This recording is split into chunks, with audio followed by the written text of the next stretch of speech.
It is Earth Day, and here in New York State, there is a movement happening turning buses electric.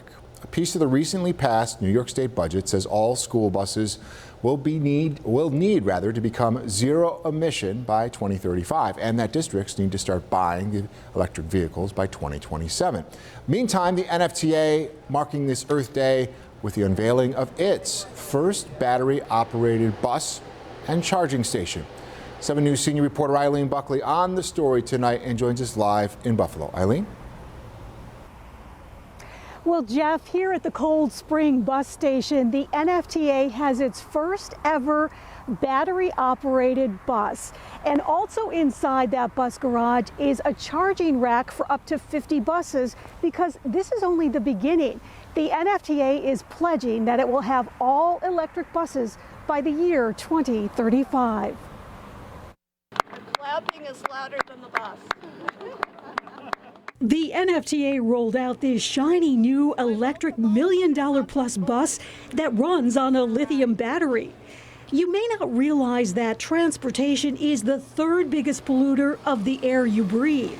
But this new electric bus will help reduce the fossil fuel footprint. Will help eliminate up to 85 to 175 tons of greenhouse gases each year. And one of the reasons the NFTA selected its Cold Spring bus garage is because of its location. It's in a residential part of the city.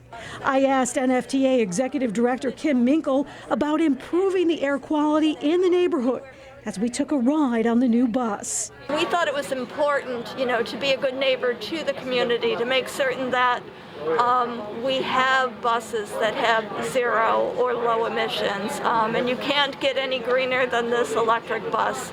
The New York Power Authority is helping manage the project through its e-mobility program. Inside the Cold Spring bus garage, these racks line one area, ready to charge future electric buses that will be purchased. This is going to be able to charge 50 buses at once, so we are really future-proofing. The NFTA says it's following the governor's call for 100% zero-emission bus purchases by the year 2035. One Buffalo lawmaker wants the city to follow suit. To be very honest, we are behind the nation when it comes to electric vehicle readiness. Buffalo Common Council President Darius Pridgen sponsored a resolution where the city is now reviewing all its vehicles.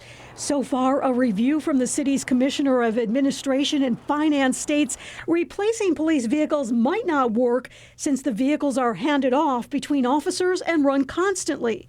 But Pridgen says there are other fleet vehicles that could go electric. Some of the detective vehicles, some of the vehicles that may be used for our behavioral health team, our parking enforcement vehicles, our street sweeping vehicles. Buying electric vehicles will come with a big price tag, but Pridgen says the city needs to take the leap, which he says will save taxpayers money in the long run. We have to spend it now, or we're going to be so far behind the line that we're going to find ourselves in financial difficulty trying to catch up later.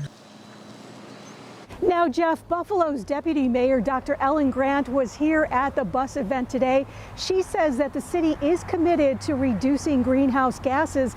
She said that Buffalo Mayor Byron Brown will be making more of an announcement on that issue at next week's State of the City address.